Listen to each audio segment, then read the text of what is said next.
up guys, Tim also at DragBoss Garage. Welcome back to the channel. So in this video, you're going to get a carb secret from Mark Campbell, who was an engineer for Holley back in the day. He helped develop the Dominator, the 6464 series, and further on up. A lot of the carburetors that you've seen today, although they're more refined, I would say, since he doesn't work for Holley now, has been retired for some time now. But he did a lot of research, as you'll see on this video. I guess I kind of want you to make your own judgment call. I don't like to recommend things that I haven't done myself, because I don't want people saying, hey, Tim, you told me this was going to do this, this, and that, and then there's a big issue. This is some unknown territory for me, so I'm letting you know ahead of time. But I think it's worth it to do, since he also told me that he had done it to Erica Ender's car back when she was running carbs and coming up the ranks, and picked up, I think he said, 1300ths or something. And all they wanted was a half a second.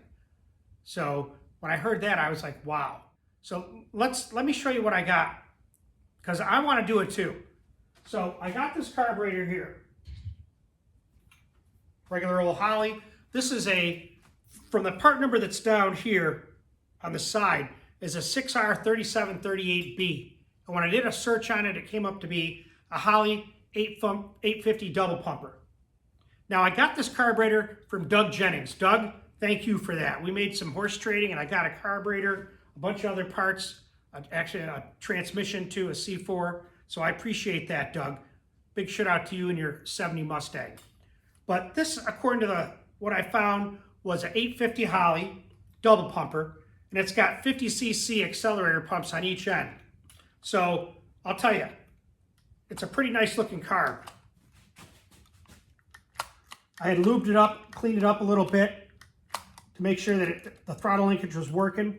You can already see that it's got the throttle blades drilled out. Maybe you can't see it, but they are.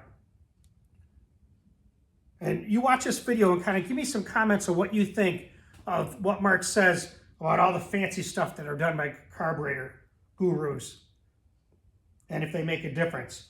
This was from, it's got stickers on it, it says Carburetor Shop, Ontario, California. So this may have some work to it. But what I want to do is do the changes to this carburetor. I'm going to rebuild this carburetor, and I'd like to have it running before I do the changes, but I don't know. Knowing the way I do things, I probably won't. I'll probably order all the stuff to rebuild the carb. I'm going to drill the metering blocks just like Mark says and see what happens. He said in a 8-second car, low 8-second, he said it picks up 3/10. I don't know, that's a big claim. And I want you to understand that before you go pulling your carburetor off and start drilling it. Do your research, see what you think. I'd be interested to hear what you guys say in the comments. But I want to at least try it on this carburetor and see what happens. I may even put it on before I do it and see if it runs after I clean it out and tear it apart.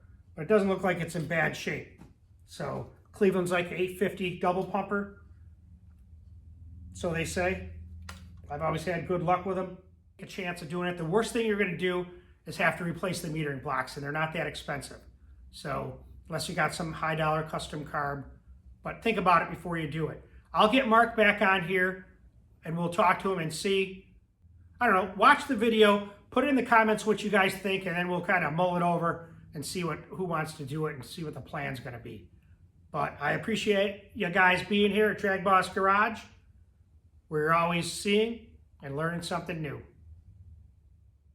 We started getting a lot of complaints that guys would go up in the jet size, they'd go up to 90, 92, and they weren't seeing any benefit. And I started looking into it because, again, I came in after the initial development was done. We were getting things ready to release for production and stuff. So I started doing a lot of work on the flow box. And this intermediate idle circuit is fed by a tube that sits in the main well, where the main jet screws in, where your main amount of fuel goes. Those metering blocks were made out of zinc. And those main wells were made out of tapered plugs. So the top of the whole chamber was about 166 thousandths in diameter. But then it tapered down so you could pull the plug right out of the zinc, pulled out freely. At the bottom where the main jet went in, those things were only 147 thousandths in diameter. Now put a tube in there with a restriction. The intermediate idle circuit jet was at the bottom of this tube. Now you just really closed down that main system.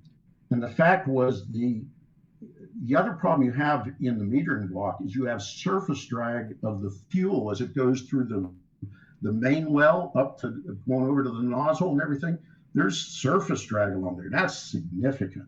We made acrylic metering blocks and stuff to watch all that stuff. Yeah. And so what we did, we decided to pull those intermediate tubes out, go in there and drill that thing out and open it up. And we, if you really want to make those things work, you take the intermediate tubes out. Those are the two solid plugs in the center of the metering block at the top. Yeah. Take them out. You drill the main well out to 180 thousandths, okay? All the way down to where the jet is. You can see the drill bit coming down to where the jet is. Drill that out to 180. Then the angle well that's up towards the top of the metering block. See, I had a metering block here. Okay. The intermediate circuit was fed by tubes that went in here and here. Okay, solid on the top, right in here and here. That's your main well, where the main jets are. So you would take this passage, drill it out to 180 thousandths. This passage here and this passage.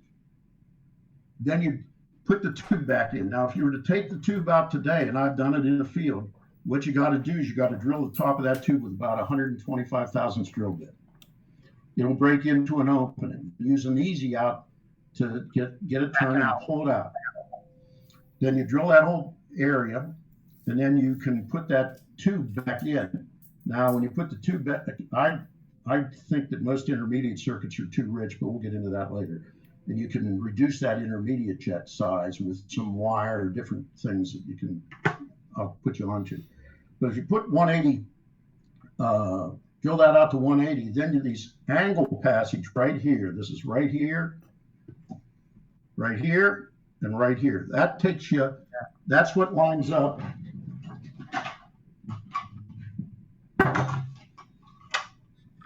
That's what lines up with the main nozzle passages, right there and there. Right. Okay. Drill those things out to 166.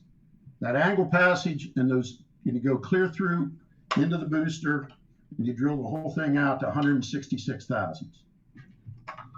Now that's how you really improve a Dominator. Okay. And that's true for everything. I've been around carburetor modifications. I have flow tested. I was, like I told you before, I have been very blessed by God about being in the right place at the right time throughout my career. And the flow box we had at Holley that we used, that we developed all these things on, was a flow box that was designed for B29 carburetors. Wow. The thing would flow over 5,000 CFM with fuel at 1.5 inches of mercury pressure drop, and it was altitude compensatable. I mean, I developed carburetors that were used at Pikes Peak and one Pikes Peak and all that other stuff.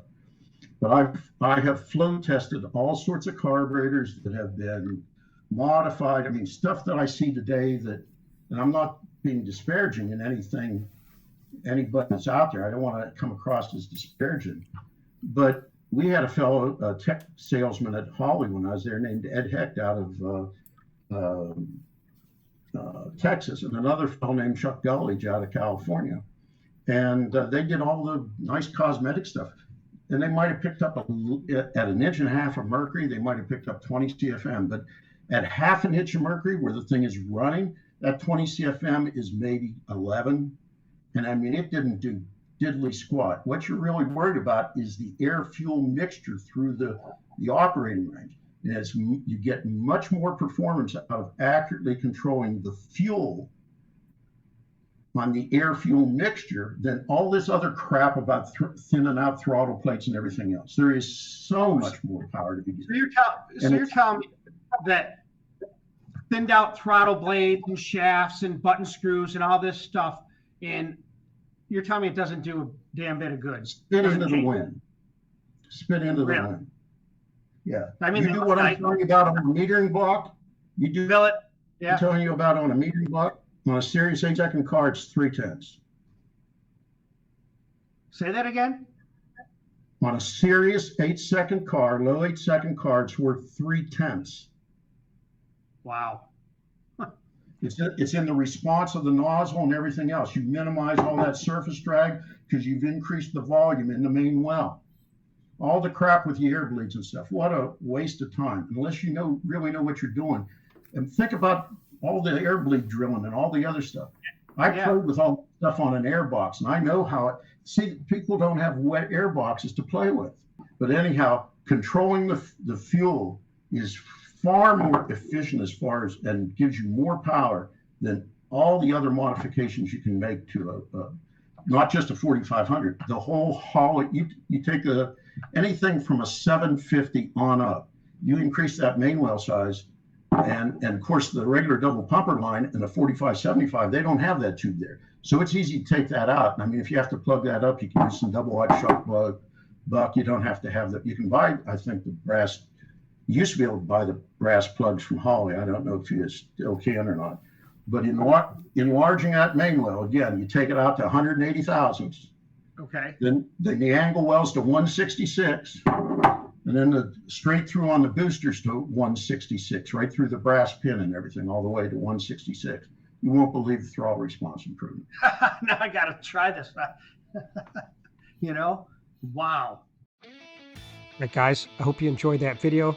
Hopefully someone tries that. I'm going to try it myself. We'll see what we can do. Please like and subscribe. Here's the rest of the video is Mark's 10-page tuning for high-performance race engines. So read through it. Copy it, take some notes. It's got some good information in it.